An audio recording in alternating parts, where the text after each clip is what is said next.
Assalamualaikum warahmatullahi wabarakatuh. Sahabat Rizka Story yang dirahmati Allah, mari sejenak kita tundukkan hati dan bersholawat kepada baginda Nabi Muhammad Shallallahu Alaihi Wasallam. Pernahkah engkau membayangkan seseorang yang datang ke pesta pernikahan mantan suaminya dengan pakaian lusuh, rambut acak-acakan, dan wajah penuh duka? Mengapa seseorang bisa sampai merendahkan diri seperti itu? Apa yang sebenarnya ia cari? Dan pantaskah seseorang dihinakan hanya karena penampilan? Kisah ini bukan sekadar cerita. Ini adalah gambaran nyata dari kehidupan. Tentang harga diri, tentang masa lalu, dan tentang penyesalan yang datang terlambat. Di sebuah ballroom hotel megah di pusat kota, karpet merah terbentang, bunga mawar putih menghiasi sepanjang lorong, dan lampu kristal menggantung gemerlap di langit-langit ruangan. Suara musik mengalun lembut. Para tamu datang dengan senyum dan pakaian terbaik mereka. Wajah-wajah bahagia, penuh harapan, dan tawa yang tak putus. Namun, semua itu berubah saat seorang wanita melangkah masuk dengan langkah ragu. Kaos krem polos yang dikenakannya terlihat usang, lusuh, bahkan robek di sisi kanan bahu. Celana panjangnya kotor. Bagian lututnya seperti sudah berulang kali tersungkur. Rambutnya kusut. Tidak ada bedak di wajah, tidak ada lipstik di bibir. Yang ada hanya debu jalanan yang melekat dan sepasang mata yang menyimpan luka dalam. Ia berdiri di ambang pintu, menatap pelaminan yang megah di ujung ruangan. Orang-orang mulai menoleh. Siapa itu? Bisik seorang wanita tua di barisan depan. Jangan-jangan pengemis masuk, balas pemuda di sebelahnya dengan nada geli. Wanita itu tetap berdiri. Nafasnya pelan. Seperti menahan sesuatu yang dalam. Seorang pelayan hotel mencoba menghampirinya. "Maaf, Bu, Anda ada undangan." Wanita itu hanya mengangguk pelan. Dari tas kecil yang kumal, ia mengeluarkan secari kertas undangan. Tertulis di sana, Arman Urista, 21 Juli, Ballroom Lavender, jam 11 siang.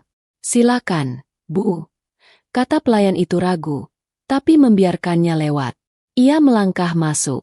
Satu persatu langkahnya seperti membawa berat masa lalu yang tak pernah selesai. Pelaminan terlihat begitu mewah.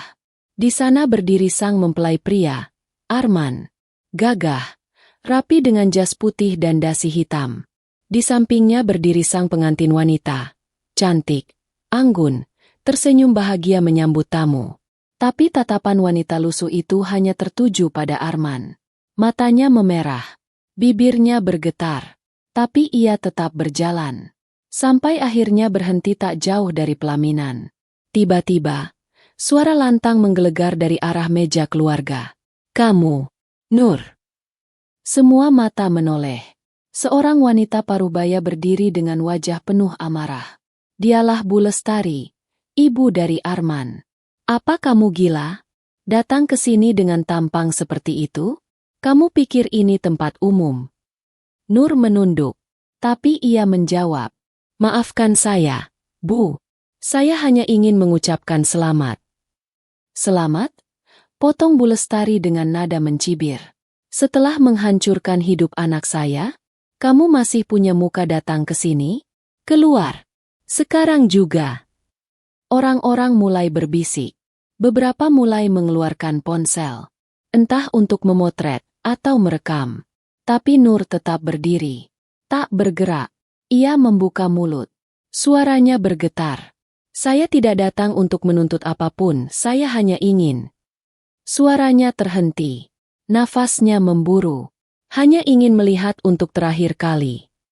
Bu Lestari meraih gelas dari meja, lalu menyiramkan air dingin itu ke wajah Nur. "Biar sadar kamu. Ini bukan tempatmu." Air membasahi wajah Nur. Membasahi rambut dan bajunya yang memang sudah kotor. Tapi dia tidak marah. Ia mengangkat wajahnya. Menatap Arman yang kini berdiri kaku di pelaminan. "Arman," katanya pelan. "Aku tidak ingin apa-apa. Tapi ingatlah, tidak semua kotoran itu sampah. Dan tidak semua yang kau buang akan tetap di bawah kakimu." Ruangan sunyi. Semua terpaku. Nur berbalik, melangkah pelan ke arah pintu keluar. Tapi belum sempat ia mencapai pintu, terdengar suara kecil dari sisi pintu masuk. Mama jangan pergi. Semua mata menoleh. Seorang anak laki-laki berusia sekitar 5 tahun berlari dari luar ballroom. Ia memeluk kaki Nur. Matanya berkaca-kaca. Mama janji kita datang bareng. Arman terdiam. Bu Lestari membeku. Dan seluruh pesta menjadi sunyi senyap. Tamu-tamu mulai sadar. Mereka bergumam. Itu, anaknya Arman. Jadi, dia bukan hanya mantan istrinya. Kenapa anaknya baru datang sekarang? Nur memeluk anak itu. Ia mengelus rambutnya dan berkata lirih. Maafkan Mama, sayang. Tapi tempat ini bukan tempat kita lagi. Anak itu menangis. Tapi Papa ada di sana. Nur tersenyum getir. Lalu mengangkat anak itu dalam pelukannya. Ia berjalan keluar, meninggalkan ruangan yang kini tak lagi bergemuruh. Tapi di dalam hati setiap orang yang hadir, ada gelombang penyesalan yang mulai menggerogoti. Hanya waktu yang akan membongkar siapa sebenarnya wanita lusuh itu, dan mengapa ia datang. Siang itu begitu panas. Jalanan kota yang berdebu membuat udara terasa berat di dada. Di gang sempit daerah pinggiran, Nur berjalan perlahan sambil menggendong anak lelakinya yang tertidur di bahunya. Bocah kecil itu bernama Raffi. Usianya baru 5 tahun. Wajahnya sangat mirip dengan Arman. Bahkan sorot matanya seperti salinan dari lelaki yang kini berdiri megah di pelaminan hotel mewah. Langkah Nur terhenti di depan sebuah rumah petak berdinding papan yang sudah reot. Atapnya bocor, dindingnya bolong. Tapi disitulah tempat mereka berteduh sejak 3 tahun terakhir. Dengan pelan ia membuka pintu, meletakkan Raffi di atas tikar tipis, lalu duduk bersandar di dinding. Tatapannya kosong, tapi matanya basah. Ya Robbi, bisiknya lirih. Aku tidak ingin menuntut apapun darinya. Aku hanya ingin anakku tahu siapa ayahnya. Nur mengusap wajah. Bekas air yang tadi disiramkan oleh Ibu Arman masih terasa dinginnya di kulit. Tapi yang lebih menyakitkan bukan air itu, melainkan tatapan Arman yang membisu. Tatapan yang tidak membela, tidak mengaku, dan tidak menyapa. Ia lalu mengambil selembar foto lama dari dalam tas. Foto itu mulai menguning, tapi jelas menggambarkan senyum bahagia mereka bertiga. Nur, Arman, dan bayi kecil yang baru lahir. 3 tahun lalu, rumah tangga mereka retak karena satu hal, status dan harga diri. Arman berasal dari keluarga terpandang. Anak tunggal dari pengusaha properti besar. Sementara Nur hanyalah anak petani desa, yatim sejak usia 12 tahun, dan bekerja sebagai pembantu rumah tangga sebelum akhirnya dipinang Arman secara diam-diam. Pernikahan itu tak pernah direstui Ibu Arman. Dia bukan wanita selevel kita, men, kata Bu Lestari kala itu. Tinggalkan dia kalau kamu masih mau jadi bagian keluarga ini. Arman mencoba bertahan. Tapi tekanan demi tekanan akhirnya membuatnya menyerah. Saat Nur hamil 6 bulan, Arman meninggalkan rumah kontrakan kecil mereka tanpa sepatah kata pun. Sejak itu, tak pernah ada kabar. Bahkan saat Nur melahirkan Raffi dalam keadaan nyaris tak bernapas di bidan desa, Arman tak pernah muncul. Meski begitu, Nur tak pernah menjelekkan Arman di depan Raffi. Setiap malam, saat Raffi bertanya, "Kenapa Papa nggak pulang-pulang?" Nur hanya menjawab, "Papa kerja jauh. Tapi dia sayang kamu, Nak." Bohong yang ia ulang setiap hari, demi menjaga hati anaknya. Namun hari ini, Raffi melihat sendiri, bahwa papanya bukan berada jauh, tapi berdiri di pelaminan bersama wanita lain. Sore menjelang, Nur duduk di depan rumah, menatap jalanan kosong. Seorang tetangga, Bu Inem, datang membawa sepiring nasi dan sepotong tempe. "Nur, aku dengar kamu ke pesta pernikahan itu ya?" Nur hanya mengangguk. "Kamu nekat juga. Tapi kamu kuat, Nur. Aku tahu, kamu bukan wanita biasa." Nur tersenyum lemah. "Aku nggak kuat, Bu. Aku cuma nggak punya pilihan." Ia menerima nasi dari Bu Inem dan mengucap syukur. "Jazakillahu khairon, Bu Inem. Semoga Allah balas kebaikan panjenengan." Tetangga itu mengusap punggung Nur pelan. Aku saksi hidup. Nur, kamu kerja dari pagi sampai malam, jualan gorengan, jadi tukang cuci, demi Raffi. Dan kamu masih bisa sabar menghadapi semua ini. Nur diam. Air matanya jatuh satu persatu. Tak bisa lagi ditahan. Dalam benaknya, kenangan masa lalu berputar seperti film usang. Bagaimana Arman dulu menemuinya di warung tempat ia bekerja. Bagaimana mereka saling jatuh cinta. Dan bagaimana Arman berani mengambil risiko demi menikahinya. Tapi yang membuat Nur tak bisa mengerti adalah bagaimana cinta bisa berubah menjadi asing hanya karena status dan tekanan keluarga. Nur mengelus rambut Raffi yang kini terbangun dan duduk di pangkuannya. Ma, tadi aku lihat papa pakai baju putih. Tapi kenapa papa nggak panggil aku? Pertanyaan itu seperti tombak menusuk dada. Nur menghela napas panjang, lalu menjawab. Kadang orang dewasa nggak bisa berlaku adil. Nak, tapi kamu harus percaya. Mama tetap sayang kamu, dan Allah tak pernah ninggalin kita. Malam pun tiba. Di rumah peta itu, hanya ada lampu kecil temaram. Raffi sudah tertidur. Nur duduk sendirian, memandangi langit malam dari jendela kecil. Tiba-tiba ponselnya bergetar. Sebuah pesan masuk dari nomor tak dikenal. Isi pesannya singkat. Kamu memalukan, Nur. Berani-beraninya kamu datang ke pernikahan Arman. Kamu benar-benar rendah. Kalau kamu masih punya harga diri, jangan pernah muncul lagi. Lestari. Nur menatap pesan itu lama, lalu menghapusnya. Ia tidak akan membalas. Ia tidak akan menjelaskan. Karena bagi dunia, ia hanyalah wanita lusuh yang menyusup ke pesta orang kaya. Namun ia tahu kisah ini belum selesai. Malam itu, Nur menulis surat. Sebuah surat yang akan mengubah semuanya. Tapi belum saatnya dikirim. Ia menatap wajah Raffi yang terlelap. Lalu menunduk berdoa. Ya Allah, Engkau tahu isi hatiku. Jika memang kesabaran ini ada ujungnya, maka tunjukkanlah jalan MU. Dan malam pun sunyi. Tapi langit tahu, badai besar sedang bersiap datang. Pagi itu, kabut masih menggantung di antara atap-atap rumah petak. Nur sudah berdiri di depan meja kecil yang juga berfungsi sebagai dapur. Air mendidih di atas tungku, dan wajan penuh adonan pisang goreng menunggu untuk digoreng. Raffi, yang duduk di atas bangku kecil, masih menggosok-gosok matanya. Ma, hari ini kita jualan di mana? Nur tersenyum, meski lelah tergambar jelas di wajahnya. Di depan kantor kelurahan. Sayang, hari ini hari pasar. Insya Allah ramai. Dengan sepeda tuanya, Nur membawa dagangan yang digantung di dua sisi. Raffi duduk di boncengan belakang, memeluk ibunya erat. Jalanan kota belum sepenuhnya sibuk, tapi langkah mereka tetap berat. Bukan karena jarak, tapi karena beban hidup yang terus menyiksa. Setiba di tempat biasa, Nur menatap pisang goreng dan risol yang masih hangat di atas baki plastik. Ia duduk di bawah pohon, tak jauh dari kerumunan orang yang lalu lalang. Tak lama, seorang pria berpakaian rapi dan bersepatu mengkilap datang menghampiri. Ia membawa sebuah map hitam dan menatap Nur dengan pandangan canggung. Permisi, Ibu Nur. Nur mengangguk. Heran. Iya, saya sendiri. Pria itu menyodorkan map. Saya dari notaris keluarga almarhum Haji Jamil. Ibu Nur diminta hadir dalam pembukaan surat wasiat. Ini surat resminya. Nur membeku. Nama itu begitu asing tapi juga familiar.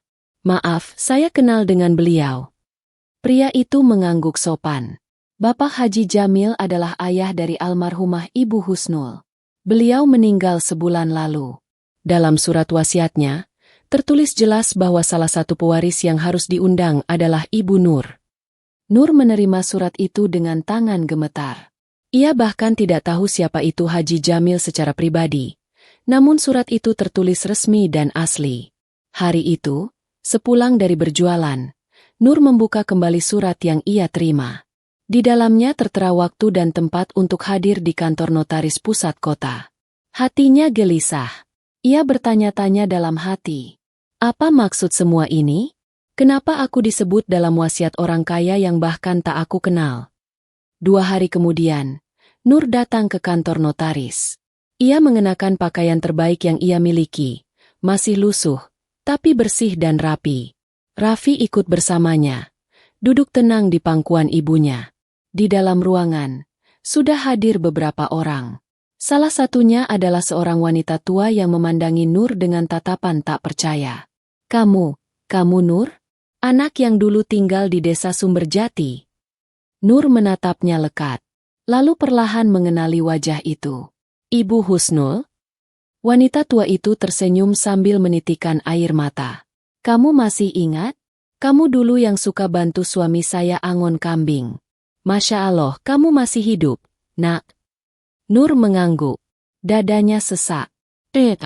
Haji Jamil adalah orang yang dulu pernah memberinya tumpangan saat ia masih kecil. Ia bahkan tak tahu nama beliau. Tapi kebaikan orang-orang itu tertanam dalam hatinya. Tiba-tiba, seorang pria berkacamata membuka pembicaraan. Baik, mohon maaf. Kita mulai pembacaan surat wasiat. Semua terdiam. Notaris membuka dokumen tebal dan mulai membaca.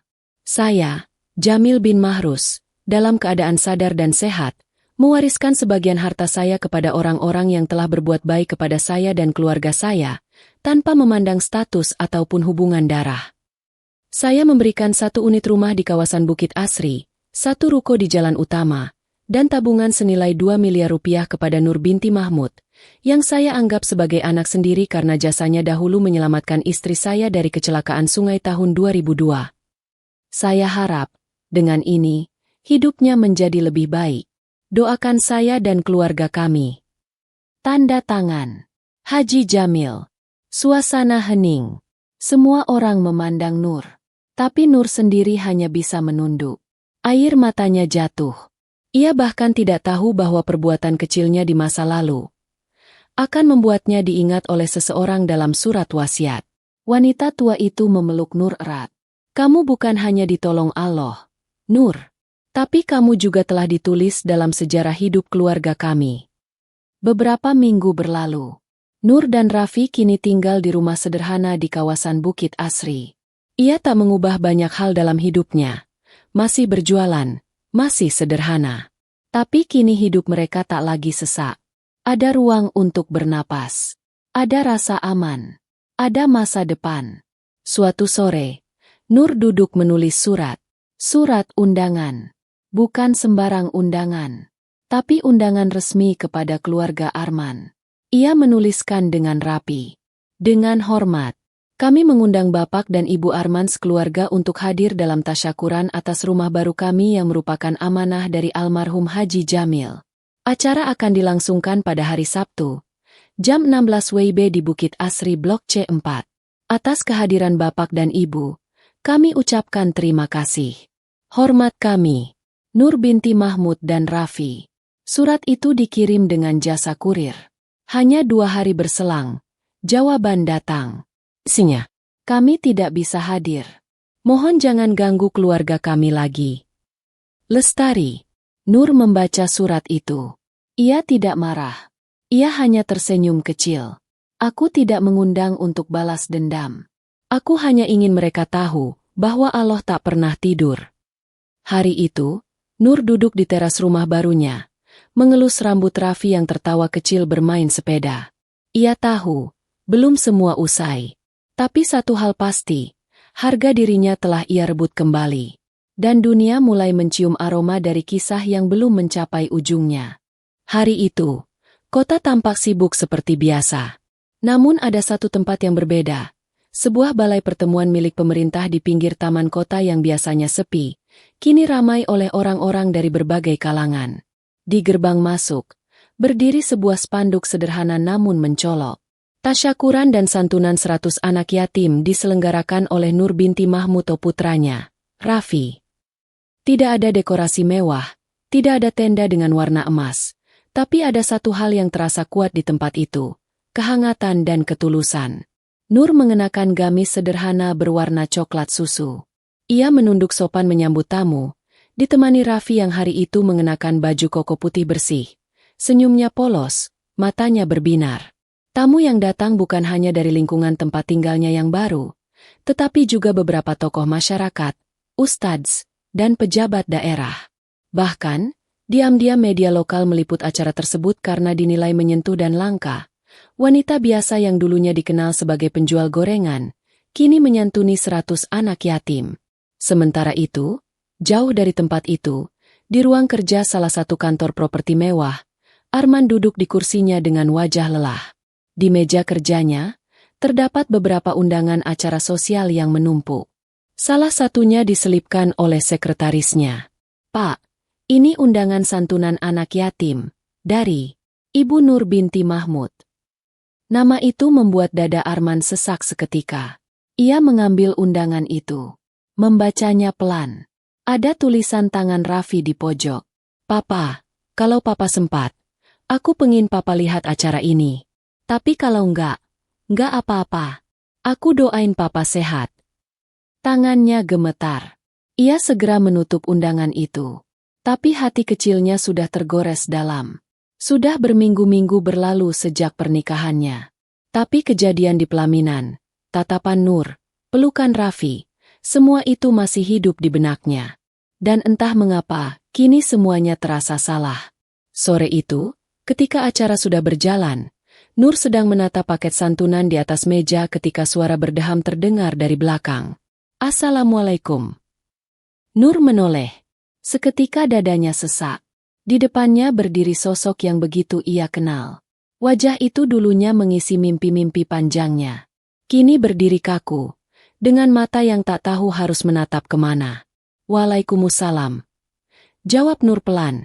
"Tetap tenang." Arman mendekat. Di belakangnya, tampak Ibu Lestari berdiri. Wajahnya menegang, tetapi kali ini tak ada kemarahan. Hanya ketidakpercayaan dan diam yang aneh. Raffi berlari dari tengah kerumunan. "Papa! Papa datang!" Ia memeluk Arman erat, dengan senyum yang begitu lebar. Arman membungkuk, memeluk anak itu. Tapi matanya menatap Nur, berkaca-kaca. "Nur," katanya pelan. Aku datang bukan untuk pamer penyesalan. Tapi, aku harus jujur. Setelah semua yang terjadi, aku tahu aku salah." Nur tersenyum kecil. "Kamu tidak harus meminta maaf, Men. Tapi kamu harus menjadi ayah yang baik untuk Raffi. Itu cukup." Bu Lestari mendekat. Ia menatap Nur lama. Lalu tanpa banyak kata, ia membuka tasnya dan mengeluarkan sebuah kotak kecil. Di dalamnya ada kalung emas, milik keluarga mereka sejak generasi nenek buyut. "Ini, dulu aku niat memberikannya untuk cucu pertamaku. Tapi kesombongan membuatku buta. Nur, maafkan aku. Aku mohon." Semua orang menoleh. Beberapa anak yatim dan para tamu berhenti sejenak. Media lokal yang merekam acara tiba-tiba mendapat momen yang tak terduga. Seorang ibu kaya raya bersimpuh di hadapan seorang wanita sederhana yang pernah ia hina. Nur menunduk, menangis. Tapi bukan karena sedih, melainkan karena beban itu. Beban penghinaan selama bertahun-tahun kini luruh di hadapan semua. "Saya sudah memaafkan ibu sejak lama," katanya sambil memegang tangan Bu Lestari. "Saya hanya ingin Raffi tumbuh tanpa dendam." Raffi mendekat. Ia memeluk keduanya. "Mama, Papa, sekarang kita bertiga." Arman menunduk. "Nur, izinkan aku membayar semua nafkah yang seharusnya aku tunaikan." Tapi Nur menggeleng. "Aku tidak butuh hartamu. Tapi jika kamu ingin menebusnya, bantu lebih banyak anak yatim seperti Raffi." Tiba-tiba, dari belakang, seorang tokoh masyarakat yang hadir maju ke depan. "Ibu Nur, maafkan saya. Dulu saya salah menilai panjenengan. Saya kira panjenengan hanya wanita jalanan. Tapi hari ini saya saksikan sendiri, panjenengan adalah wanita mulia yang bahkan mampu mengajarkan kami semua tentang makna kemuliaan sejati." Tepuk tangan bergemuruh. Tapi bukan karena pameran kemewahan, melainkan karena kerendahan hati, karena kejujuran, dan karena keberanian seorang wanita sederhana berdiri di atas luka-lukanya. Senja itu, langit tampak merah keemasan. Raffi duduk di pangkuan ibunya. Di depan rumah baru mereka. Arman duduk di samping mereka. Diam. Menatap langit. Raffi senang papa datang. Tanya Nur. Iya. Tapi lebih senang lagi kalau kita bisa naik sepeda bareng. Jawab Raffi. Besok. Ya. Sahut Arman. Papa belajar jadi papa dulu. Mereka tertawa. Dan untuk pertama kalinya, suara tawa itu bukan dari luka, tapi dari ketulusan yang mulai tumbuh kembali. Di langit, awan menggulung perlahan. Tak ada gemuruh. Hanya senyap yang hangat. Dan dunia mulai melihat bahwa terkadang Allah membalikan keadaan dalam sekejap, agar manusia tahu siapa sebenarnya yang mulia dan siapa yang sedang diuji. Semua mata di pelaminan menatap tajam. Beberapa tamu mulai berbisik. Bahkan fotografer yang tadi dengan penuh semangat memotret pengantin, kini menurunkan kameranya perlahan. Di sudut ruangan, suara lirih seorang wanita terdengar. Astagfirullah, itu benar-benar dia. Sementara itu, mantan mertuanya, Bu Erna, masih berdiri dengan wajah merah padam. Tangannya gemetar menahan rasa malu dan marah yang kini bertumpuk. Ia tidak menyangka bahwa wanita yang ia siram tadi bukan sekadar wanita gila atau pengemis, tapi seseorang yang pernah ia hina, usir, dan rendahkan di depan orang banyak. Dan kini, entah bagaimana, wanita itu kembali dengan aura yang berbeda. Aura ketegaran, ketulusan, dan luka yang tidak bisa dibasuh air manapun. Naila? Suara rendah terdengar dari sisi pelaminan.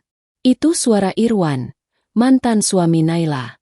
Ia turun dari pelaminan, melangkah pelan, penuh keraguan. Itu kamu, Nay. Naila mengangkat wajahnya. Rambutnya masih berantakan. Kaos krem polos yang ia pakai masih basah dan menempel di tubuh kurusnya. Tapi tatapan matanya tajam, jernih, dan tenang. Tidak ada kemarahan. Tidak juga dendam. Hanya luka yang belum sembuh. Dan keberanian untuk berdiri. Ya, ini aku, Irwan. Jawabnya dengan suara serak namun mantap. Maaf, aku tidak bermaksud merusak pesta kalian. Aku hanya ingin mengembalikan sesuatu. Ia merogoh tas lusuhnya perlahan. Semua mata kini benar-benar tertuju padanya. Suasana mendadak hening. Hanya terdengar deru AC dan napas orang-orang yang menahan emosi. Naila mengeluarkan selembar surat yang sudah usang, terlipat rapi, namun masih utuh. Ia melangkah maju, mendekati pelaminan, lalu meletakkan surat itu di atas meja tempat seserahan pernikahan. Aku pernah menulis ini 5 tahun lalu, saat pernikahan kita hancur hanya karena fitnah. Surat ini, untuk ibumu. Tapi waktu itu, aku diusir sebelum sempat menyerahkannya, kata Naila lirih, tapi cukup jelas terdengar oleh semua yang hadir. Bu Erna menoleh ke arah surat itu. Dengan ragu, ia mengambilnya, membukanya perlahan. Isinya membuat jari-jarinya gemetar. Bu, jika suatu hari ibu membaca ini, aku ingin ibu tahu bahwa aku tidak pernah mencuri. Aku tidak pernah mengkhianati Irwan. Aku hanya perempuan miskin yang berusaha mencintai keluarga ini sepenuh hati. Tapi jika kehadiranku membuat malu, aku memilih pergi. Semoga Allah membalas semuanya dengan kebaikan. Tangan Bu Erna terkulai lemas. Surat itu jatuh ke lantai. Ia menatap Naila yang masih berdiri tenang di tengah ruangan. Naila, maafkan ibu. Tiba-tiba seorang tamu berdiri, mengenakan jas gelap dan dasi hitam. Ia menghampiri Naila lalu memeluk bahunya. Sudah cukup, Nay. Kau tak perlu berdiri di sini lebih lama. Mata Bu Erna membelalak. Ia mengenal pria itu. Pak Rafiq, salah satu pengusaha properti terbesar di kota ini. Sering muncul di TV. Disegani di kalangan elit. Kakau kenal dia, Rafiq? Tanyanya terbata. Pak Rafiq mengangguk. Naila adalah rekan bisnis saya. Dia yang menyelamatkan proyek besar saya waktu itu. Tanpa dia, saya mungkin bangkrut. Dia wanita kuat dan bersih. Jauh lebih mulia dari apa yang kalian pikirkan. Seisi ruangan mendadak bisu. Rasa malu menyergap wajah-wajah yang tadi mentertawakan, mencibir, bahkan memvideokan Naila saat disiram air. Irwan terduduk lemas. Wajahnya pucat. Ia menatap Naila dengan mata berkaca-kaca. Aku nggak tahu. Nai, kenapa kamu nggak bilang semua ini? Naila tersenyum tipis. Karena kamu sudah memilih untuk percaya pada yang lain, bukan padaku. Dan hari ini, aku hanya ingin mengembalikan sesuatu yang tertinggal. Ia membungkuk pelan, mengucapkan terima kasih kepada tamu-tamu yang masih membeku seperti patung, lalu melangkah pergi. Air masih menetes dari ujung rambutnya. Tapi kini, langkah Naila begitu ringan. Tidak ada lagi beban. Tidak ada lagi luka yang menganga. Hanya wanita yang bangkit dari kehancuran dan berdiri lebih kuat dari sebelumnya. Tiba-tiba seorang anak kecil berlari menghampiri Naila. Bunda, aku bawa roti tadi. Maaf lama ya, aku antre di luar. Semua mata kembali membelalak. Anak itu memanggil Naila dengan sebutan bunda, dan wajahnya mirip sekali dengan Irwan. Irwan tertegun. Bibirnya bergetar. Tapi Naila tak menoleh lagi. Ia menggandeng tangan anak itu dan berjalan ke arah pintu keluar, meninggalkan ruangan yang kini dipenuhi tatapan penyesalan dan kebisuan yang menyesakan. Sorot mata semua tamu masih terpaku pada wanita lusuh yang basah kuyup berdiri di bawah langit mendung. Beberapa pelayan hotel mulai membersihkan lantai yang basah akibat siraman air tadi, namun tak satu pun dari mereka yang berani mendekat untuk menawarkan handuk atau bantuan. Mungkin mereka juga takut dianggap ikut mencampuri urusan keluarga kaya itu. Tapi di balik semua kesunyian yang mencekam itu, suara berat dari seorang pria tua memecah keraguan. Maaf, apakah benar Anda ibu dari Raffi Mahendra, Direktur Utama PT Mahakarya Bumi Jaya? Tanya pria berjas hitam dengan suara bergetar, mendekat perlahan sambil menatap wajah wanita itu lekat-lekat. Semua mata kini beralih ke pria itu, seorang direktur cabang bank besar yang diundang untuk menghadiri pernikahan ini. Dia mengenal Raffi sangat baik. Raffi adalah sosok yang selalu merahasiakan kehidupan pribadinya. Selama bertahun-tahun bekerja sama dalam urusan investasi, dia hanya pernah menyebut satu nama yang sangat dihormatinya. Ibu. Wanita lusuh itu mengangguk pelan, dan suara tangisnya masih tertahan. Iya, saya ibunya, saya mantan istrinya Darto, ayah Raffi. Suaranya nyaris tak terdengar, namun cukup untuk mengguncang semua yang hadir. Raffi, pria gagah dengan jas putih di pelaminan, tiba-tiba berdiri dan turun dari panggung. Wajahnya pucat. Dia tidak bisa lagi menahan diri.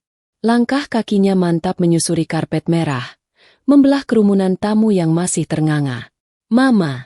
Aloh Mama. Kenapa baru sekarang datang? Kenapa nggak kasih kabar dari dulu? Suaranya parau. Tetes air mata mulai turun membasahi pipinya. Wanita itu terisak. Mama takut. Nak, Mama tahu kamu sudah sukses. Mama nggak mau jadi beban. Mama cuma mau lihat kamu bahagia, walau hanya dari kejauhan. Raffi langsung memeluk ibunya yang masih basah kuyup. Pelukan itu erat, penuh rasa rindu yang bertahun-tahun terpendam. Semua mata tamu kini berkaca-kaca. Beberapa bahkan mulai menangis.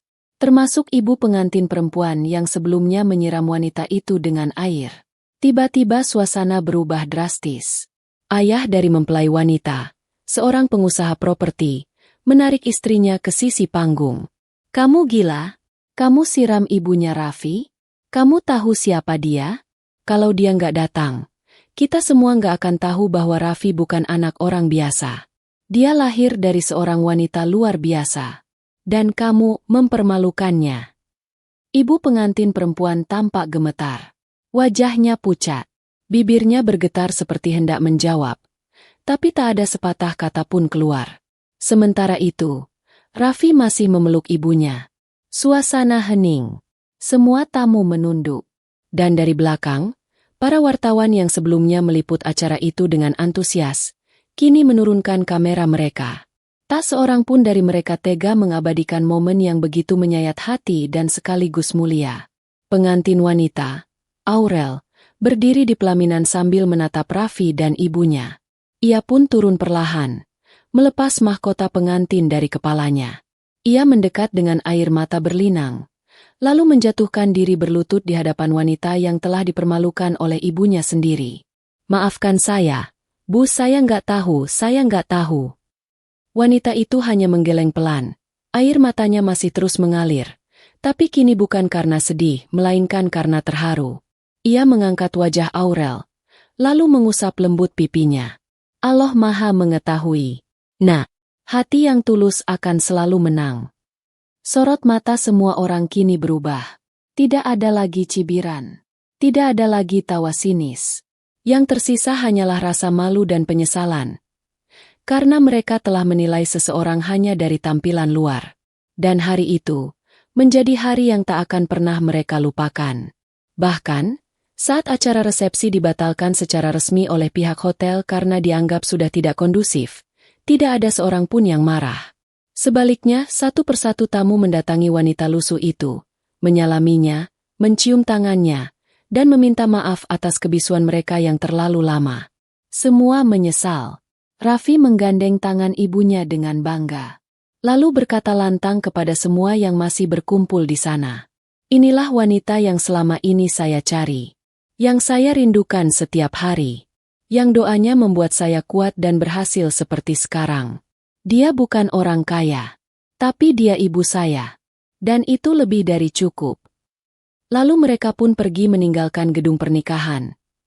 Tanpa mempedulikan apapun lagi. Cerita belum berakhir. Semua mata kini tertuju pada wanita lusuh yang sejak tadi mereka cemooh dan hina. Keadaan aula pernikahan yang awalnya penuh tawa dan sorak-sorai, kini sunyi bagai kuburan. Tak seorang pun berani bicara. Termasuk Reno dan Nessa yang kini terpaku di pelaminan dengan wajah pucat pasi. Suara sang wanita, perlahan namun tegas, mengiris setiap hati yang mendengar. Selamat, Reno. Aku sungguh mendoakan agar pernikahanmu langgeng, walau kau mungkin lupa siapa yang dulu mendampingimu ketika tak punya apa-apa. Ia menunduk sejenak, lalu perlahan menatap para tamu, terutama Nyonya Dinda, mantan mertuanya. Apa ibu masih ingat siapa yang dulu membantu membayar utang rumah yang hampir disita? Saat itu Reno bahkan masih pengangguran.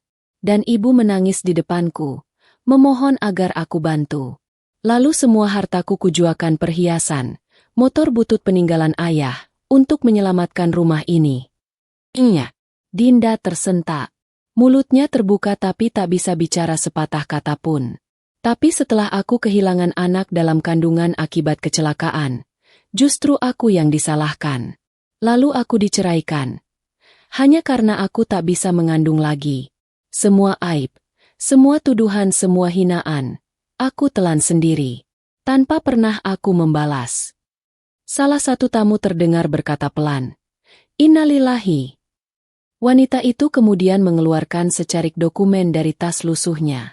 Ia mengangkatnya tinggi, memperlihatkan kepada semua tamu. Ini surat dari rumah sakit. Aku divonis kanker 2 tahun lalu. Aku memilih pergi dari kehidupan kalian, karena aku tahu tak ada tempat untuk orang sakit dan tak berguna sepertiku di tengah keluarga kalian. Suara tangis mulai terdengar dari beberapa tamu wanita. Bahkan pengantin wanita, Nessa, terlihat menunduk dan mulai menangis perlahan. Aku datang ke sini bukan untuk mengemis cinta. Tapi aku ingin menepati janji. Janji pada diriku sendiri. Bahwa aku akan menghadiri pernikahanmu, Reno. Karena hanya itu satu-satunya kesempatan terakhirku melihatmu, sebelum aku benar-benar pergi dari dunia ini. Nafasnya tersengal. Tubuhnya tampak goyah. Seorang tamu wanita segera berdiri dan memapahnya perlahan. Seketika suasana pecah oleh tangis banyak orang. Reno turun dari pelaminan, mencoba mendekat. Tapi wanita itu mengangkat tangan, menolaknya. Sudah cukup. Aku datang bukan untuk disambut, tapi untuk pamit. Terima kasih atas luka-luka yang telah kalian torehkan. Aku jadikan itu pahala. Jika Allah berkehendak, mungkin kita akan bertemu di akhirat. Dengan cara yang lebih adil. Ia lalu berjalan perlahan keluar dari aula, diiringi tatapan penuh penyesalan dari semua orang. Seorang anak kecil yang tak dikenalnya bahkan berlari menghampiri dan memeluknya dari belakang. "Nenek, jangan pergi. Nenek baik." Wanita itu tersenyum. Air matanya jatuh satu-satu. Terima kasih, Nak. Kau adalah pelukan terakhir yang aku terima di dunia ini. Begitu ia melangkah keluar dari pintu utama, hujan turun perlahan. Seolah langit pun ikut menangis. Dan di balik semua kemewahan pesta itu, semua orang menyadari bahwa mereka baru saja menghina dan mengusir seorang wanita yang hatinya jauh lebih bersih dari gaun-gaun mahal dan hiasan pesta yang mereka agung-agungkan. Dan di hari itu, bukan hanya pernikahan yang tercatat dalam sejarah, tapi juga penyesalan.